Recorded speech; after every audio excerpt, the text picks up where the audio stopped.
આ પ્રજાને ખાલી ને ખાલી હિન્દુ મુસ્લિમને આવા મુદ્દાઓમાં એટલી ઉલઝાવી રાખી છે કે આ એમને ખરાબ રસ્તો ચાલી જાય છે.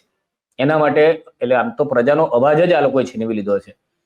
હવે એના માટે જ એટલે ગઈકાલનો એક વિડીયો છે કે અમદાવાદના ગોતા વિસ્તારમાં મુખ્યમંત્રી સાહેબનો પ્રોગ્રામ હતો, એટલે એ રસ્તા પર તાત્કાલિક પેચવર્ક કરવામાં આવ્યું. એ તમે વિડીયો જુઓ, એ આ તાત્કાલિક આ રસ્તા પર પેચવર્ક કરીને એને સરખો કરો કે, કારણ કે આમાં શું છે કે મુખ્યમંત્રી સાહેબ ત્યાં આવે ત્યારે રસ્તો સારો દેખાય અને મુખ્યમંત્રીને સેજ પણ પેલો રોદા ના લેવા પડે, એમને ઉછળવું ના પડે, એમની કારની અંદર એમનું સસ્પેન્શન બગડે નહીં, એ એટલી કાળજી રાખીને આ તંત્રએ આ રસ્તાને સરખો કર્યો.